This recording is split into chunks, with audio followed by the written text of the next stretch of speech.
Hello everyone, this is Rajiv Sanaki, Department of Civil Engineering, Jain Polytechnic, Belagavi. So in today's lecture, we'll be continuing the fourth unit, that is design of columns and footings.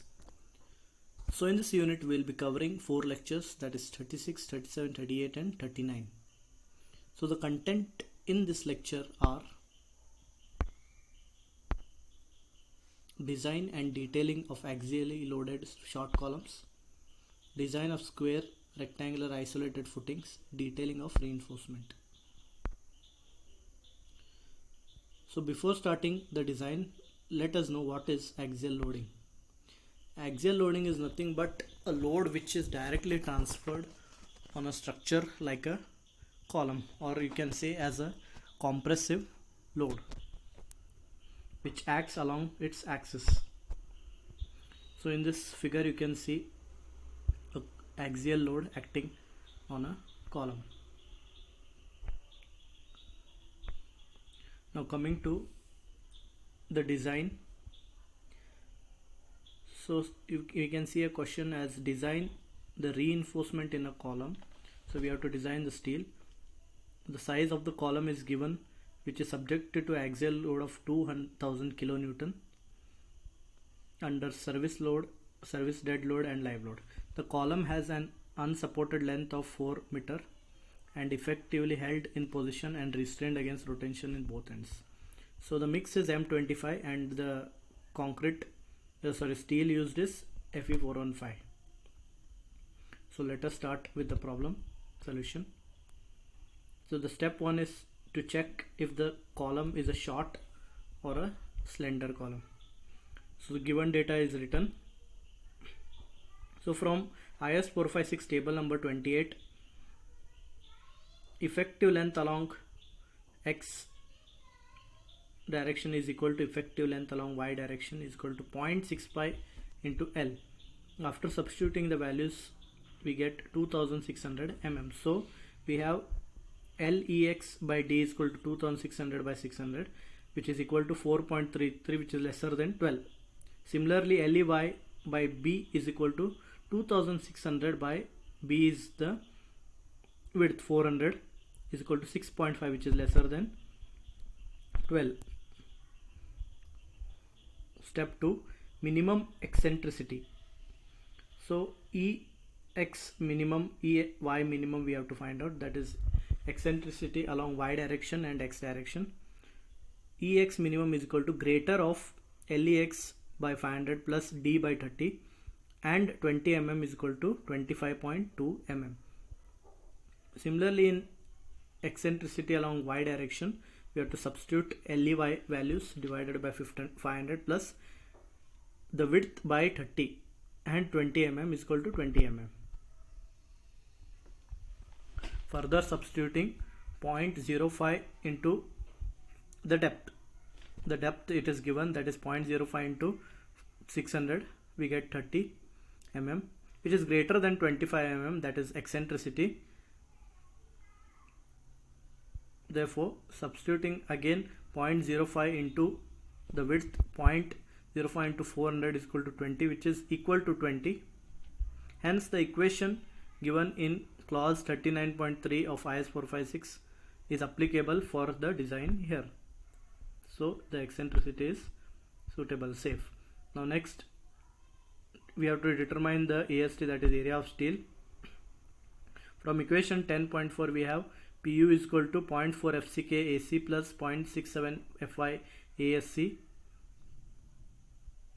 So now substituting the values in this equation, we get 238.39 mm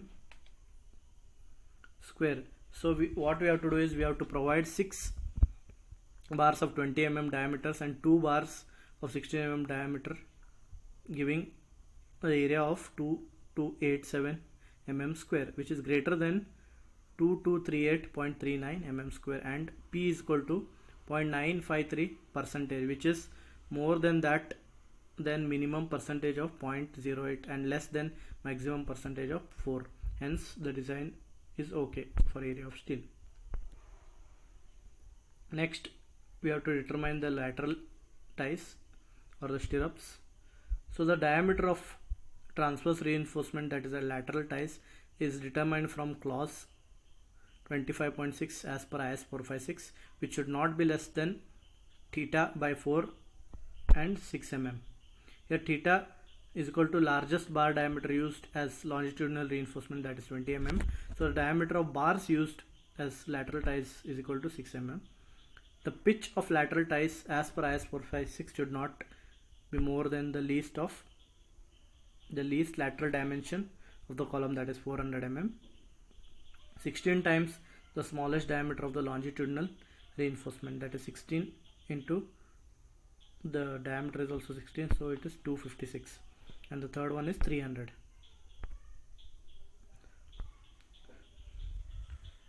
Now we will understand a problem on isolated column. Design isolated footing of uniform thickness of RC column bearing a vertical load of 600 kilonewton. So he has given a load having a base of size 500 into 500 mm. He has also given the SBC, that is the safe bearing capacity, as 120 kilonewton per meter square. FCK is equal to 220 Newton per mm square, and Fy is equal to 415 Newton per mm square. So solution: size is given, that is size of the footing.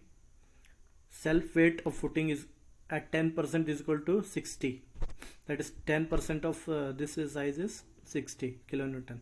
So total load is equal to 660. Therefore size of the footing is equal to 660 by 120, that is bearing capacity of soil.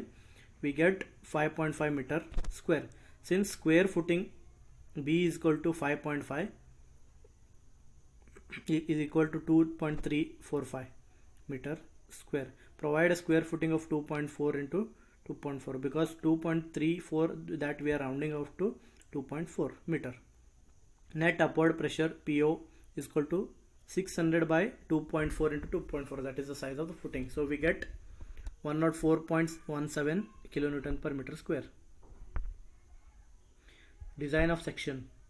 So maximum bending moment acting at the face of the column is equal to M is equal to PO by B by 8 into B minus capital B the whole square. After substituting, you get 112.8 kilonewton per meter. The ultimate moment is equal to 1.5 M is equal to 1.5 into 112.8, that is 169.2 kilonewton per meter. Therefore small d is equal to 160 mm, and capital D, that is the overall depth, is equal to 160 plus 60 is equal to 220 mm.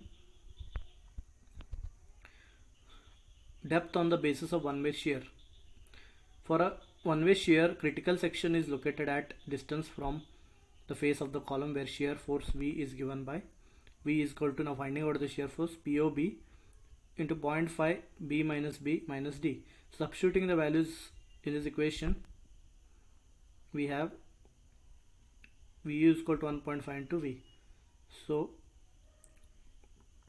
tau C is equal to VU by BD. So substituting the values, and from the table of IS 456 and taking the value of K, we get D is equal to 220 mm square. Also for under reinforced section with percentage of steel is used is 0.3% for M20 concrete, and tau C is equal to 0.384 Newton per mm square. Hence design shear stress is equal to K tau C. Substituting values, we get 0.445 Newton per mm square, from which we get D is equal to 246.7, which is rounded off to 250, that is small d. Depth for two-way shear, take greater one of the two, which is 250. For two-way shear, the section lies at D by 2 from the column face all around. The width BO of the section is equal to B plus D, that is 750, adding small b and small d. Hence shear force around section F is equal to, substituting in the equation, we get 541.42 kilonewton. Now Fu is equal to 1.5 into F. The tau V, the value we get 1.083 Newton per mm square. Now permissible shear stress Ks by Tc, tau C is equal to Ks, the value we don't know. We have the equation, that is 0.5 plus beta C. So 0.5 plus beta C is the value is 1. Therefore substituting tau C is equal to 0.25 into square root of FCK, we get 1.118 Newton per mm square. Finally permissible shear stress is equal to 1.118 Newton per mm square. Hence the design is safe for two-way shear. Now depth D is equal to 250. Using 60 mm as effective cover and keeping overall depth is equal to 330 mm. Effective depth 330 minus 60 is equal to 270 in one direction, and other direction it is D is equal to 270 minus 12, we get 258 mm. Okay, AST calculation. After putting all the values in the formula of AST as per IS 456, we get 1944 mm square. Using 12 mm bars spacing required is equal to 138.27. So provide 12 mm diameters by 125 mm center to center in each direction. Now calculation of development length. This equation we get from the code. The LD is equal to 564.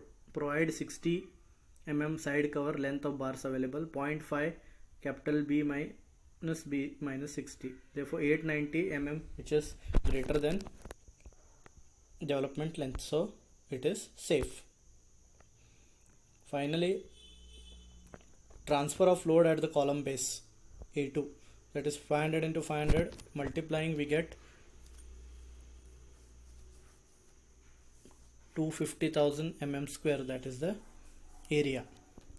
Therefore A1 we are calculating, we get this value after equating all the equations in the formula, that is A1 by A2 is equal to 2.